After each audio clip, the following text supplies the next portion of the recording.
Support for this show, Politics Done Right, comes from politicsdoneright.com, publishers of How to Make America Utopia, Take Away the Economy from Those Who Rigged It, As I See It, Class Warfare, The Only Resort to Right-Wing Doom, It's Worth It, How to Talk to Your Right-Wing Relatives, Friends, and Neighbors, and other books written by Egberto, Willies. Welcome to Politics Done Right. My name is Egberto, Willies, your host. Good morning, Houston. Good morning, Harris County. Good morning to the great state of Texas. Good morning to the United States of America. And of course, good morning to the entire world receiving our signals via the magic of El Internet, the internet created by we the people, created by all of us, or combined and collective intellect, but now controlled by the parasites who always do that. Take what we've put together, what we've created, and just use their capital to own it. Anyway, before we go any further, let's move on to the geniuses, Los Genios, in the studio. Good morning, brothers. Well, every now and then I have to play the national anthem because I'm beginning to think that I'm not in America anymore. Oh, Lord. I'm beginning to wonder about that. I have a rant today. Fortunately, Justice Roberts decided to grow a pair and say, Donald, this is not the way we do things, so cut it out. Did you happen to see the article on that? Yes, I saw that. I was so proud of John Roberts. It's amazing the little things that you have to look out for to try to make you proud of somebody, but I was proud of him yesterday. Well, yeah, because, look, they're getting ready for a tsunami of lawsuits, the Supreme Court is. They're not going to be able to decide anything on anything else other than Donald Trump lawsuits because they're filing them every day. Every single day, there's another pile of them. They're trying to stop this. So good luck there, John Roberts. Yeah, he has a lot of work to do. Jack has a almost full page of wisdom here for us, so I think we should get to that, and we'll just leave my rant alone. All right, Jack, give me that wisdom, my brother. Give me that wisdom. I was enjoying his rant. That would be one of us. No, that will be two of us then. Okay. All right. Good morning, Egberto. How are you? I am doing great, my brother. Talk to me. All right, billionaire oligarchs have captured the mechanism of government, and they have decided to terminate the governmental employees that do the work of administering government programs, like Social Security. Why?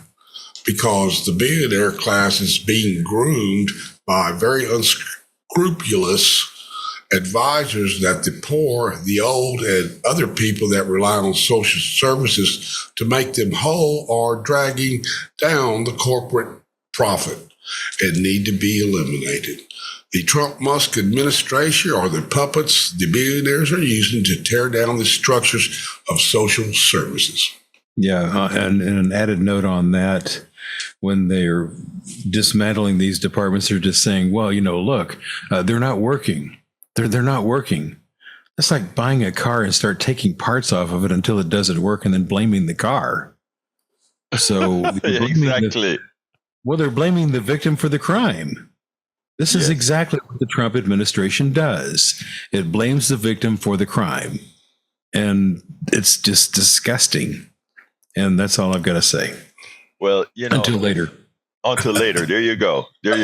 But let me tell you, folks, before we get into the program today, perusing my different sources over the before I get on air, and I saw this TikTok from Joyanne Reed, and she kind of highlighted a story that isn't covered here much. As you guys know, Donald Trump has been talking about invading Panama because China is built. China is going to take over the canal because of the ports it has invested in on both sides of the canal. Of course, they kind of coerced themselves out of that and got one of Trump peoples to buy the ports in Panama, in Balboa, the country I'm from, to try to just bully folks around. Again, you can bully a country of 4 million people. Now, it's interesting because while we are threatening war with Panama, if China is close to the canal and whatever lies we want to come up with to try to place it, the world goes on. And there's one thing that Donald Trump doesn't realize. We are 4% of the population, and then there's the other 96% of the population around the world. And as we throw our temper tantrums and as we cut our support and relationship and assistance to the rest of the world, even as we take more from the rest of the world than anyone else, as we go ahead and rant about Greenland and taking other territories and trying to be mini Putins or mini Hitler or whomever you want to call out, these other countries continue to move on. And there's several subjects here that I want to kind of bring up real quickly before we get into the program proper. Number one is as Donald Trump lives in the past, as he wants to go back to fossil fuels, as he wants to, throw whatever up in the air and destroy our environment, he's putting America more and more behind. When Biden was in office, you can have whatever complaints you want about Biden, but we got a lot of scientific programs funded. We got solar programs funded. We got green energy programs, not as much as we would like, but we got a lot of stuff funded. We got medical programs funded.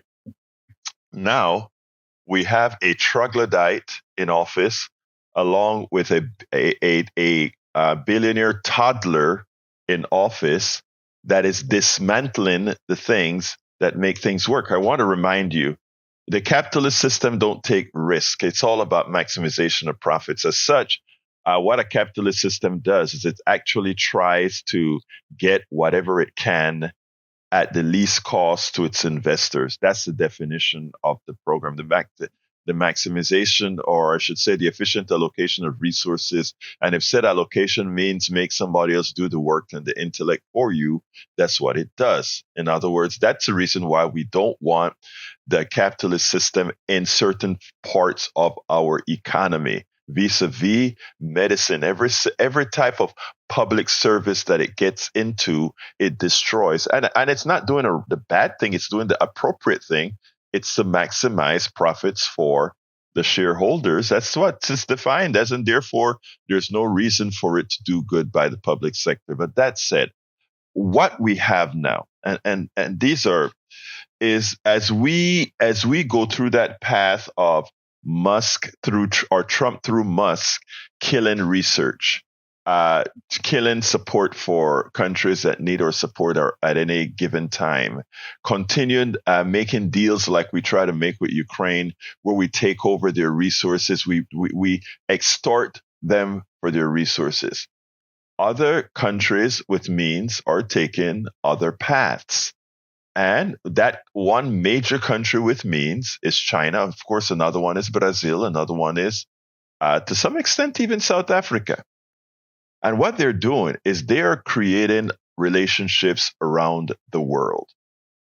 And as you know, as Donald Trump threatened Panama as to try to control that shipping lane, China has decided to do a whole lot of investments now in ports. Guess where? In Mexico. Right? And in the process of doing that, finding out that in as much as the canal gives a full waterway to cross, working with resources in Mexico and having big ports on both sides, what it gives you is a 5-day transport reduction. I want you to think about that.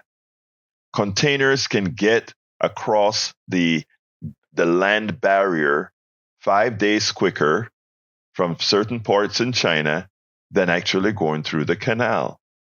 So all this talk about that Trump is doing is just forcing investments in other areas that many times turns out advantageous for those who were first aggrieved. So you got to be careful. I mean, none of this is talked or spoken about on our mainstream media so the Americans can understand what hole Donald Trump is actually digging for the country. And when we wake up, by the time we wake up, ports would have been built, research would have been done, and we would continue to have fallen behind. You realize that we allowed these tech bros. I've always told you that these guys that call themselves their tech bros that are considered so damn smart in America aren't all that smart after all. We have NVIDIA building these chips that takes a whole lot of power to run our AI. We have the Musks of the world building electric cars, but again, with the tariffs that we place on other countries for our electric cars, an electric car system that is way behind around the world. We are so behind. But look, Tesla, the electric car genius. Not really. Much better cars from overseas, and it can't get to our shores because we have a big tariff on electric cars. So let's be careful how we point fingers here. Electric cars. China is about to build a big electric plant in Mexico. Now they're kind of holding back because they're saying, we don't want our technology stolen and gotten into the United States. Maybe Musk will steal the technology. I don't know. But the thing about it is, China steals a lot of people's technologies, but we do the same thing too. So let's not try to make it, how it isn't.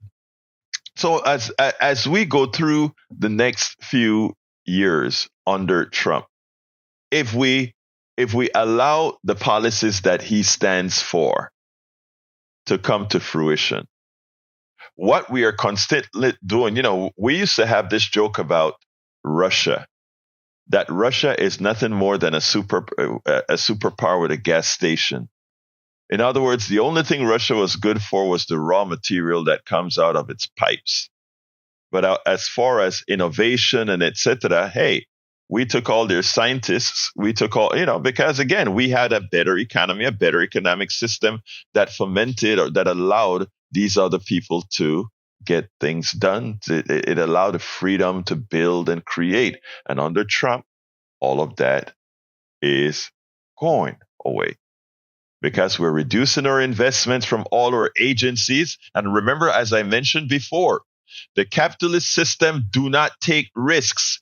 The universities and the grants given by the NIH and the grants given by these other governmental agencies, these grants are where much of the initial research occurs. So when they laugh about experimenting about the electrical carrier of the frog's legs, and then they make fun of it, but that research turns into ergonomic designs, or that research turns into exoskeletons for the impaired, for the paralyzed.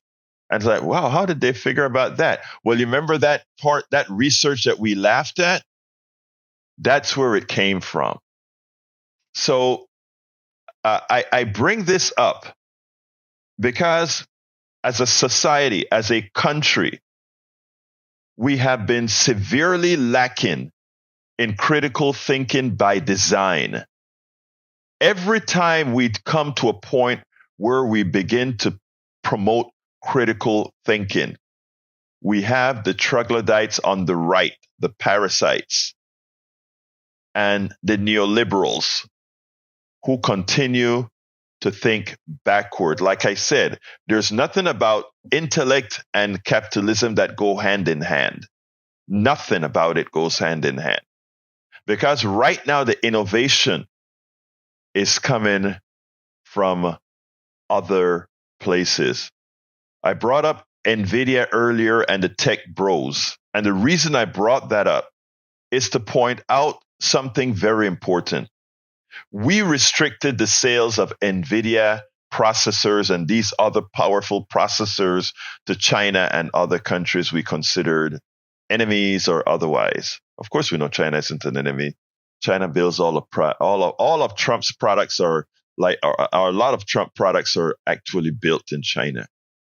He doesn't even spread the wealth here to the American worker. He builds it in China. But when we restricted NVIDIA because of the amount of processing power we thought was needed for AI, what did the Chinese government and their scientists do? They invested a small amount of money in their own development, and in not having brute force to do computations, which NVIDIA processors gave, they developed not only their own processors, but they also developed technology in the AI technology to not require as much power as the AI technology by ChatGPT or Grok, which is the Twitter one, or any other ones. So they are able to do a whole lot more with a whole lot less. When you put strains on others, what you really do many times is you allow that other to be that much more powerful because they've had to develop with less. The reason Tiger Woods excelled, the reason Serena Williams excelled, is that the pressure that was placed on them for who they are made them have to work that much harder than the average, and in doing so, made them that much better. That same corollary applies to what we're doing to the rest of the world. It'll make them better technologically and fiscally and otherwise than we are. So as we continue to fail in critical thinking, in understanding these concepts, as our media continues to fail us in informing us about what's happening around the world, we're only failing ourselves.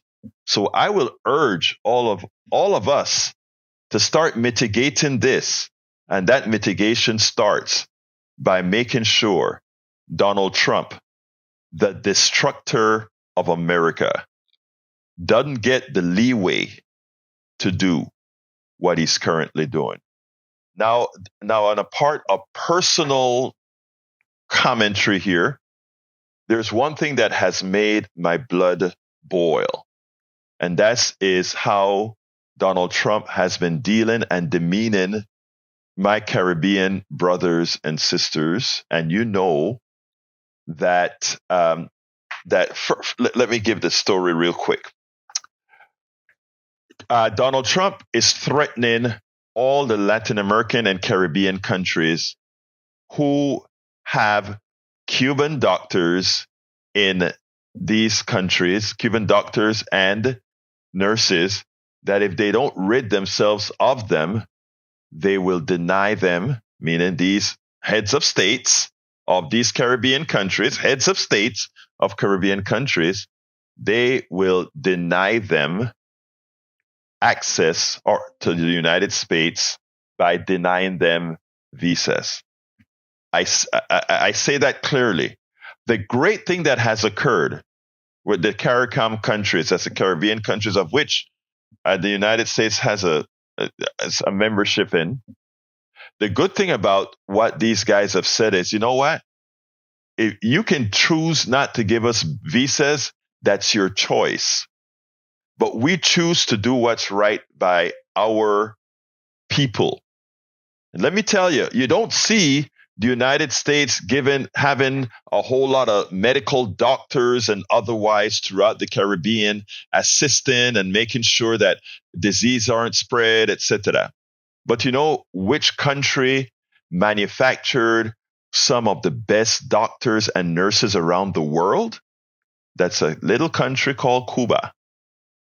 Cuba has some of the best doctors and the best nurses in the world, and they use that as their goodwill around the entire Caribbean, Latin America, and Africa. You can find them even in France and elsewhere because they're very good doctors. There are 26,000 of them around the entire area, giving services to mitigate areas that don't have as many doctors, etc. And what the United States is saying, we are not giving you any money. We are not giving you anything, but we want to tell you that you can't allow Cuban doctors to work on your soil. Remember, they did something similar when a lot of engineers went over to Venezuela and Grenada. That's the reason Reagan invaded Grenada. See, all these things aren't talked about in detail on our media here in the United States. And it's a huge, huge danger. All right, folks, that's my morning rant of stuff that more than likely you have to dig deep into Al Jazeera or Reuters or one of them to find. But let's go ahead and go to, before I start the program, since Patrick is already here, let's go ahead and say good morning, my brother Patrick. How are you doing? Hey, good morning. How are y'all? We're doing fine, sir. Talk to me. Hey, I wanted to touch on Roberts a little bit.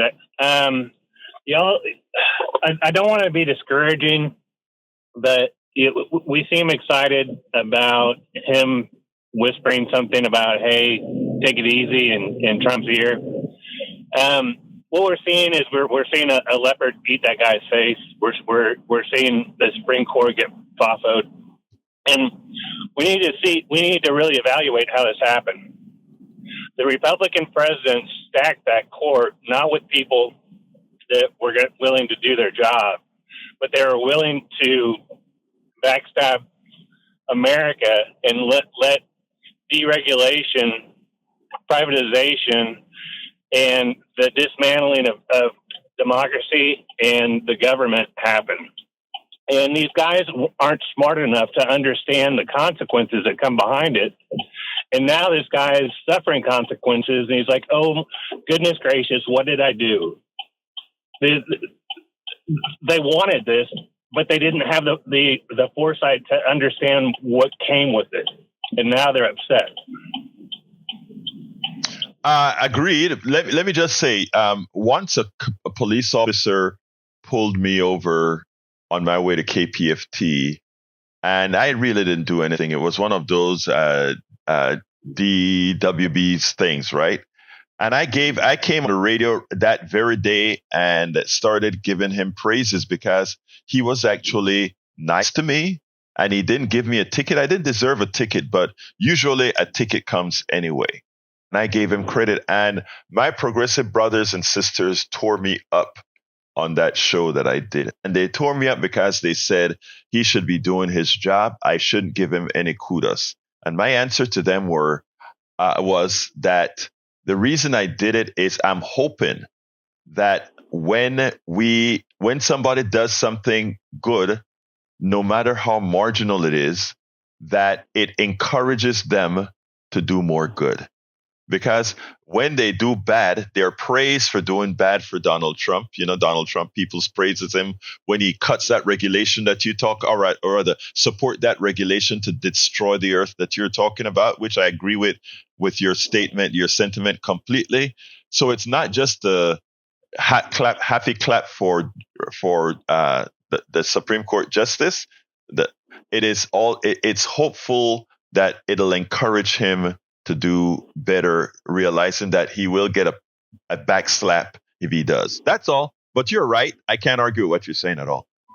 I appreciate the pushback. To me, it just looked like an arsonist was lecturing a firefighter for not putting fire out. I love the way you said that. An arsonist lecturing her. I'm going to have to put that in one of my blogs. So don't worry, I'll credit you, my brother. I don't need it. I don't need the credit. Just credit it for credit. And then we talked a little bit about Cuba. We can't go there because I believe, and I say this all the time, they do. The United States and capitalists in general do not want us to go visit a different model that's successful. And you're right. Cuba has tried to help us out over and over. And both Republican presidents in my lifetime always denied the help. They tried to come help here during Katrina, and they were told absolutely not by Bush. They tried to help with COVID, and they were told absolutely not. For principles, people here suffered and died just to keep us apart. It's interesting because Cuba did a lot better than we did with COVID, and they developed their own vaccine. But the funny thing about it is they didn't even use the vaccine to save their country. They actually use public policy, masking, distancing, cleanliness. All those things were used in Cuba to ensure that their population didn't go through the wrath, the killing that went through in our population. And that isn't to say, look, one of the reasons Cuba is doing very bad is that we have made sure to cripple Cuba's economy. Look, we had a lot of opportunity to work with Cuba, a lot of opportunities to work with them. But because they didn't follow our model verbatim, we just couldn't have that because it was a threat to capitalism. Same thing with Hugo Chavez. Hugo Chavez came into being because of what capitalism did in his country. What capitalism did, we can go through the entire Latin America. Read the book Capitalism. What is the word? I forgot the book by that wonderful writer lady in Canada that wrote the book. But again, the biggest fear is that for us to ask a question in the case of America and our oil companies, why is it that all those minerals on our public lands, the profits all go to the few shareholders? In other words, why do we allow the few to get all the spoils from our land? And, in Venezuela, they said all of that belongs to the people. In America, it belongs to the corporation, not the people. So the carbon, the oil, the uranium, the materials that are under our earth that here in America doesn't belong to you. It belongs to the corporation that find it. And if you happen to be on land where you own the mineral rights, remember that you get pennies on the dollar for anything the corporation recovers, something we rarely ever know. Anything else? I got a lot of calls, my brother. Yeah, they usually cheat those meters too, so they don't even pay you for the amount of minerals they take out of the ground. For the PDR posse, I would strongly suggest looking at the movie "The Revolution Will Not Be Televised," the Venezuelan 2002 coup. That will show you everything that you need to know about Chavez. He was a wonderful person, and he benefited 95% of the people in his country. He was a great individual, and you will see how the media here twists reality. Oh, it's a shame. The revolution will not be televised. 2002. It is amazing because I also, there are a lot of these documentaries now on Netflix. Is that one on Netflix right now or is it elsewhere? No, this was an Irish film studio that went over there to interview him because of just how dynamic he was and how popular he was in South America. And while they were there, the United States tried to overthrow him, and his people put him back in power because they loved him that much. It's amazing. And poverty plummeted. They don't like to tell you those parts of the story, but it's after now. Maduro is a different animal. I'm sorry, Maduro is a different animal, but Chavez really had the will of the people, etc. But anyway, let me move on. Patrick, I'll see you at 3, my brother. Yes, sir. Have a great day. You too. All right, Jim, come on in. Brother Jim, come on in. Hello, am I on? Yes, you are on, sir. Good morning, Egberto. How are you doing, man? I am doing fine, my brother. Talk to me. Okay, so a couple of weeks ago, you were talking. Okay, hold on a minute. You were talking about some dude talking about your typical rant about big corporations and things like that, and you said something pretty interesting. And I believe what you said was, I want a big government to watch over this country so that the big corporations don't put the boots to our neck. Yes, you're right. I did say that.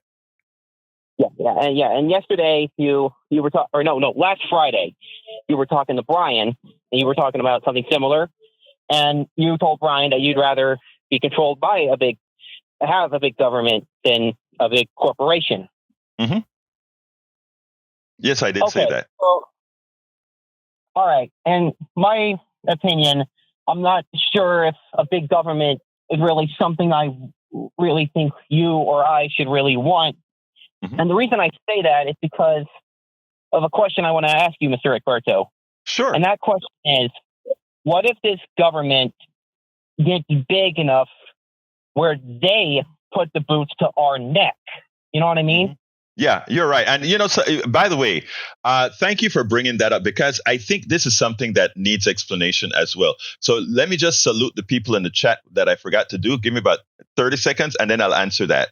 Welcome aboard, A Gulf Twitler, Eric Hayes, Lee the Bearcat, Jacqueline Campisi.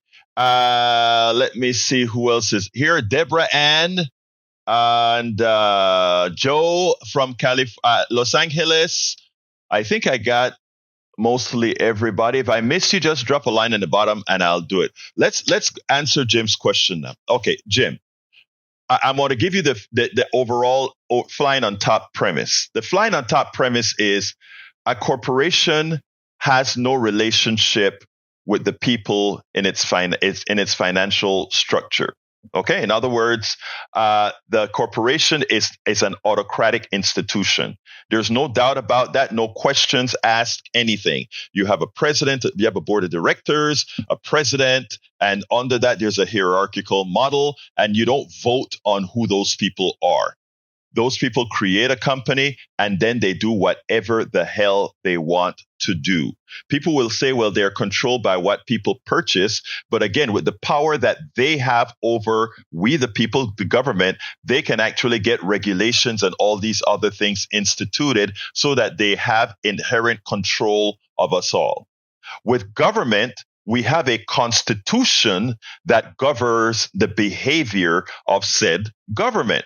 In other words, if you believe in what the founding fathers wrote, I believe in some of what the founding fathers wrote. They made a hell of a lot of mistakes, and we're living through those right now. But, and that's not to put that every constitution doesn't have its problems. They didn't know what America would look like today. All right. So that said, whatever it is currently constitutionally, the government is we, the people. So when there are things that we don't like occur, we have the opportunity to vote them out. So government can't get so big that it puts the boot on your neck and we sit back and say, oh, government, the boot's on our neck. If a corporation puts its boot on your neck through its prowess by the control of government, that can occur. When you have a government that a corporation cannot control, it reverts right back to the official letter of the Constitution of the United States, which says we are in the Declaration of Independence that says we, the people of the United States, and we are governed by a constitution that determines the separation of states, determine people's rights. We have within our constitution as well is something called the Bill of Rights that actually assigns inalienable rights to the individual and not the collective. So what I'm saying, the reason I said that wasn't by accident, nor do I run away from a statement. Having large corporations and small government is an autocratic system. Having a government by the people, for the people, that is large enough so that no corporation can control is the only viable way to have true democracy. You can answer that, Jim. Okay, I hear what you're saying, but I think you're forgetting. Hold one second. Tell me what did I say that you think is incorrect? That is a place to start. Well, I think. Okay, give me a minute here. A government controlled by a big government cannot be controlled. Okay, what I'm trying to say is that what you're forgetting is that corporations and government are both run by people, and people can have their own agendas and their own beliefs. And when you Yes. said that corporations, You're correct. But again, you missed the point. You're correct, but you missed the point, sir. I had to interrupt you because of time, but let me just say, you're correct. They're both controlled by people. You're correct. But guess what? In the corporation side, the people don't get to elect those people. On the government side, the people do get to elect those people. Don't you agree? and if the government gets big enough to get rid of the election and take power for themselves. There's a constitution, sir. There's no, the government, again, brother, that is the reason why I am glad you are a listener, because we can take some of the lies that you hear for those people who are anti-government and autocratic tell you. The government can only do what we, the people, want the government to do. But if we constitutionally change so that corporations can be the power, the ones that carry the power, at that point, we have lost it. The government, we have to assert who the government is. The government is not a separate entity. The government is us all. You select your school board. You select your mayor. You select your, well, not your president, but you select your board of electors. You select your governor. All of that is done by we, the people. You don't do that for Exxon. You have no idea who the president of Exxon is. You have no idea what the president of Exxon is doing to the environment unless you have regulations that tell Exxon it has to report what it's doing to the environment. Isn't that true?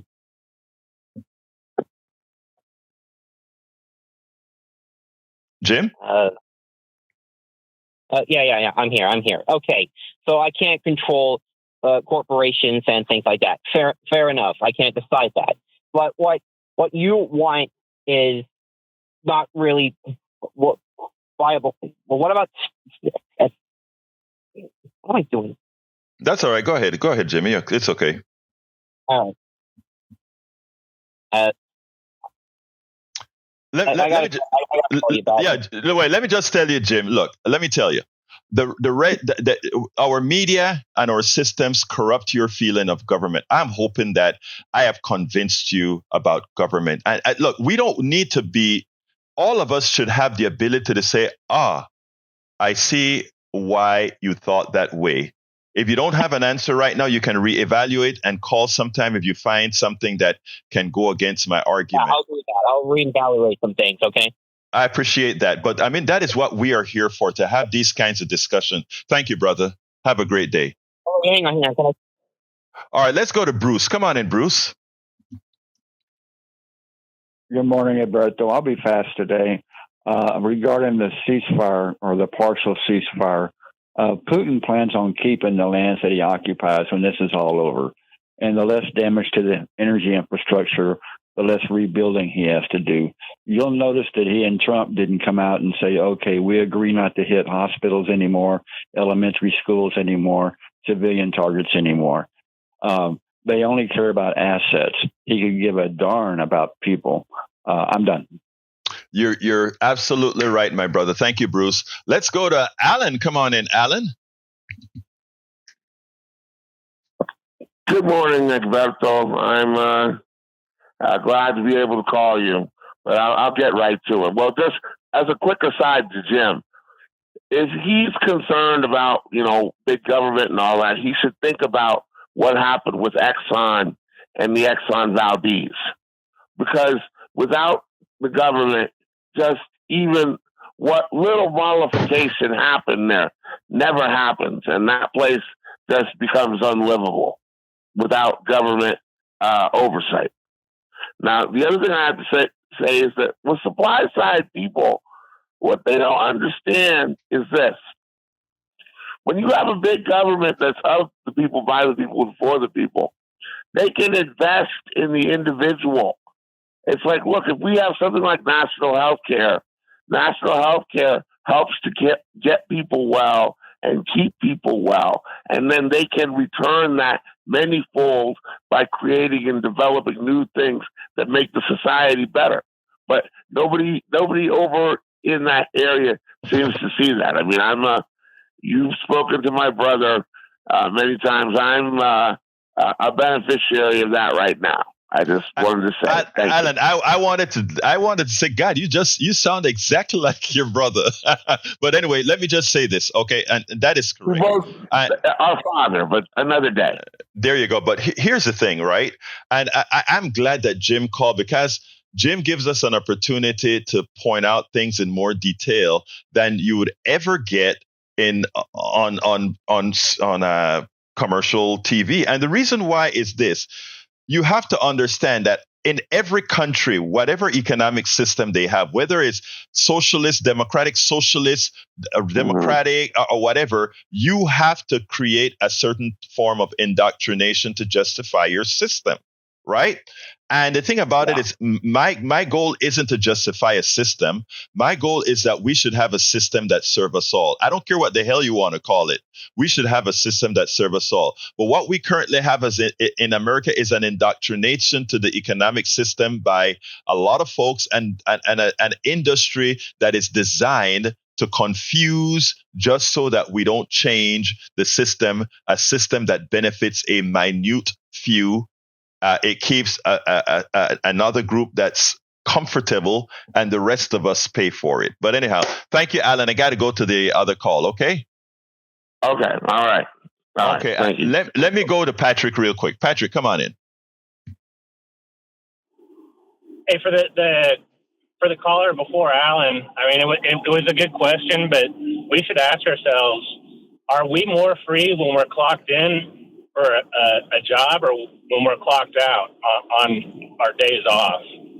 As soon as we clock in, our freedom is diminished, and our choices are diminished so much, it's alarming. And so to think that if a corporation was running our government, that wouldn't happen all the time is silly. And the idea that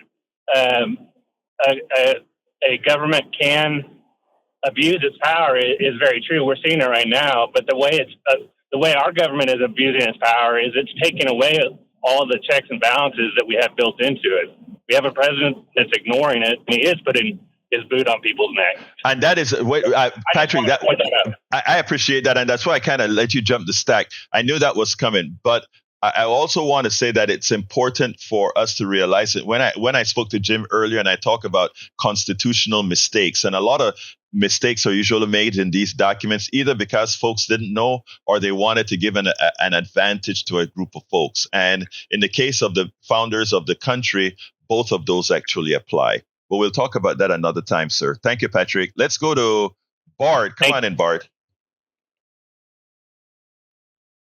Yeah, Egberto, I wanted to ask you, it kind of ties in, why did Elon Musk have to go and rescue these astronauts off the space station? Why didn't NASA do that? Because NASA did what a lot of, when I talk about having the government having certain types of control, when you cede your control to the private sector, what happens then is you depend on the private sector. NASA developed the Saturn V rocket, the most powerful rocket on Earth then, and to some extent, one of the most powerful rockets today. It went into mothballs so that we could create a private space industry. I don't have a problem creating a private space industry. What I have a problem with is having, and you are correct, Bart, is having a government that limits itself by having a for-profit dependent on something like a space. I mean, to be dependent on for something like a space station in the above our atmosphere. The reality is we should have NASA, a government-controlled rocket, should always be present for our astronauts, who are government employees on Earth. I'm with you. But if you cut their budgets and you try to make it that the private sector has to build it, the private sector charges a hell of a lot more to build it, a hell of a lot more to get there. And they use all kind of false arithmetic to say how somehow paying the billionaire is cheaper than developing it yourself. It has failed. And I'm with you. NASA is the one who should have gone and bring its own people down. But the rocket that failed, I want you to remember, was built by whom again? Boeing, another offshoot private company. So thank you so kindly for the question, Bart. Anything else? Well, I think you answered Jim's question, Jim. The government is not coming to save you. It's up to yourself. That is a person with limited understanding would make a statement like you just made, my brother. But that's okay. We understand where you're from. Thank you, Bart. Let's go to Dave. Come on in, Dave. Hello? Yeah, you're on, Dave. Yes, sir. How do we get money out of politics? I think that's the main thing. And maybe a flat tax. You hit the nail on the money. I was a board member of Move to Amend, and we wrote a bill called the 28th Amendment. And that 28th Amendment, we had a whole lot of sponsors for it. The problem is we didn't have enough sponsors to get it voted. And that amendment said two things. One, money is not speech. And two, corporations are not people. Because right now, a corporation have, in effect, its own social security number. So that was we've been working on that since Citizens United. Citizens United is that bill that pretty much gives corporations whatever they want by giving them unrestricted free speech via money, of course. So we've been working on that for a very long time. A lot of people only talk about Citizens United. There are other constitutional interpretations that the Supreme Court has given. There's a McCutcheon, which to some extent went further than Citizens United, given these corporations complete laissez-faire in the way they work with the government, etc. Anything else, Dave? One more thing. I feel like some people go to the politicians go to Washington, D.C. with a pure heart, and then they get bought and they get corrupted. And then I feel like our system also likes people who have stains on their record, or like they can hold something over their head, you know what I mean? Like actually, wait, you named it, and that look, you are so right. In fact, that's why they have these FBI background checks to get folks in certain positions that they can't be blackmailed. But you're right. I mean, a blemish is no longer an unknown blemish, or is not something that's going to stop you. In fact, it may give you a heads up to get a position. So, I mean, you nailed it. Anything else, Dave, before I go to Jeff? Thank you, brother. Let's go to Jeff. Come on in, Jeff. All right. Berto, how are you? I'm fine. Talk to me, my brother. Hey, I want to follow up with Jim. When I hear the famous saying, I'm from the government and I'm here to help you, I run like hell, because the government is not here to help you. You got to help yourself. Personal. Yeah, I think you should help yourself. But I mean, what would you have been without the government helping you under Katrina? What would you have been before the government rebuilding the system that the plutocracy destroyed in 2008? What would you be the government before every single hurricane that FEMA takes care of? Brother, it's easy to say those words. You can say those words as much as you can. But the thing about government is it's usually hated when the plutocracy is flushed with money and can do the job. But as soon as they need help, you know who saves them? Government. You know, all the monies that go to Exxon, government. You know, all the money that goes into research for the vaccines that you have right now, government. You know, all the new drugs that get created, it's not the plutocracy or the private sector that does it. All that investment is what the NIH and all these other governmental agencies do. That's where the money comes from, and the corporations put a front on it. So I can understand you being misled into that statement, but absent the government, I tell you what, most people would be poor. Absent the government, we wouldn't have in America what we have today. So for those who have that statement to make, I would love, at times I always say I would like to have a bifurcated country, one in which we have no government, where it's run by the corporations and plutocracy, and one in which we have order, and see where most people would find themselves living well. Anything else, Jeff? I agree we should have order and the government serves a purpose. But when it gets too big, like it is, and the waste that's being found, there's no, Jeff, there is no, again, and that's why I talk about having good information, Jeff. I'm sorry. You're being lied to. There is no efficiencies being found. In fact, I had a 13-minute video to play today. God. And the reason I couldn't play the 13-minute video is that I give precedence to all of you who call in. But I have a 13-minute video that would blow some. Sir, I worked for NASA. I understand government very well, sir. What you're saying, with all due respect, makes absolutely no sense about government. And you know who knows that more than anybody else? The corporations. Because you know who are the biggest welfare recipients in this country? Corporations. I got to go to Brian before we exit. So let's go to Brian. Okay. Good morning. How are you? I am doing fine, my brother. Talk to me. Okay. Now, if President Trump declared himself a woman, the first woman president of the United States, would you still hate his guts as much as you do? That's a silly statement, but go with another commentary before we move on, sir. Okay. Yeah, I know it's stupid, but that's why I brought it up. Now, when you're sitting on the board of whatever you were, did you vote on the other people against you? Did you vote? Is the CEO of Exxon, is he voted in, or is he just steps up and says, I'm gonna be the CEO? No, he's appointed by the board of.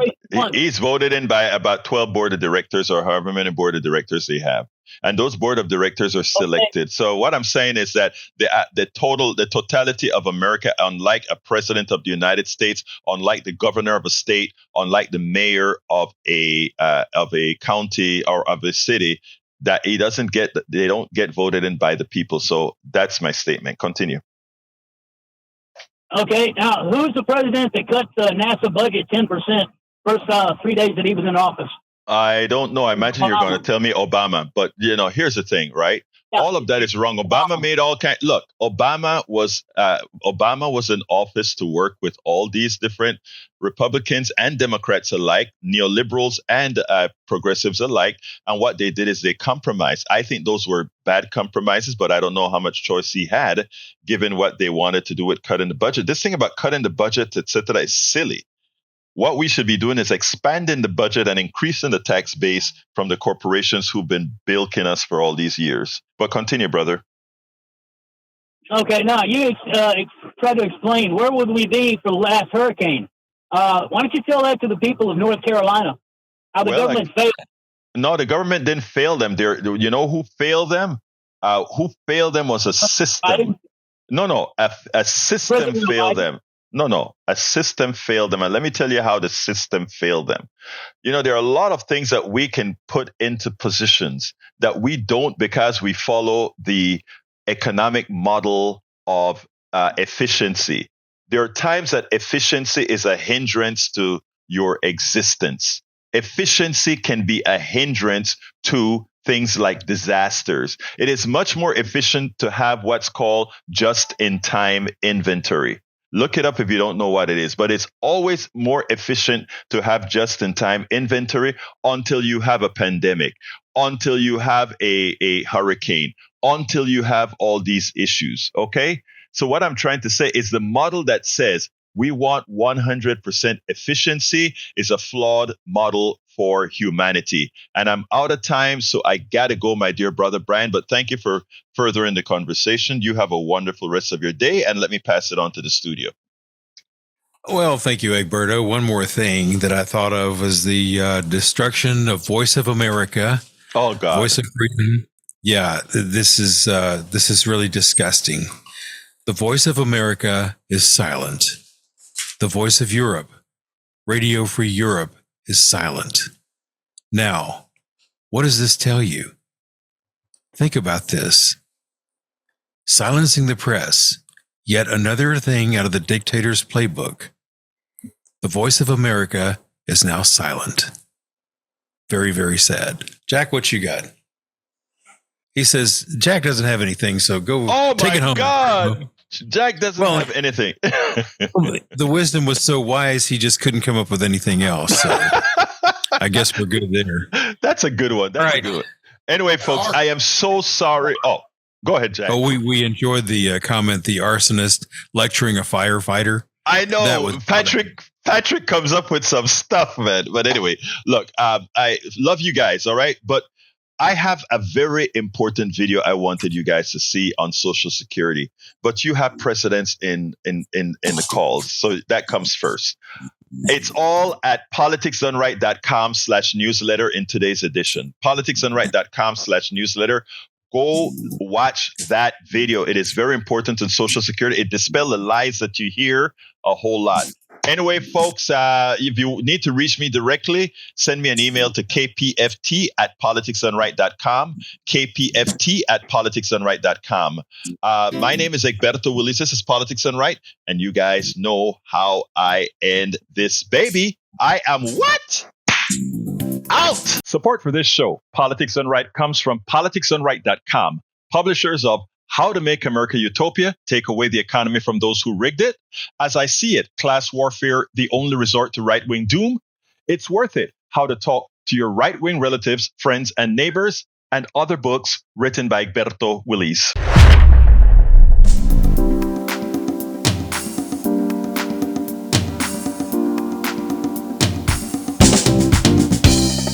Welcome to Politics Done Right.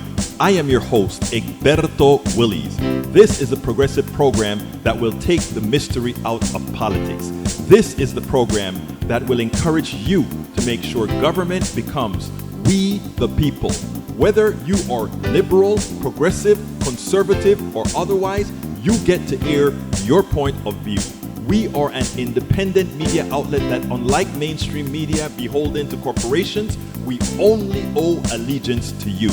Remember, you can also send me a tweet at EGBERTOWILLIES. That is at Egberto Willies. Let us engage. It is Politics Done Right. Support for this show, Politics Done Right, comes from politicsdoneright.com, publishers of How to Make America Utopia, Take Away the Economy from Those Who Rigged It. As I See It, Class Warfare, The Only Resort to Right-Wing Doom. It's Worth It, How to Talk to Your Right-Wing Relatives, Friends, and Neighbors, and other books written by Egberto Willies.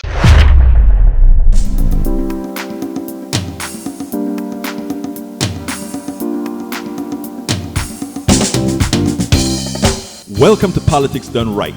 I am your host, Egberto Willies. This is a progressive program that will take the mystery out of politics. This is the program that will encourage you to make sure government becomes we the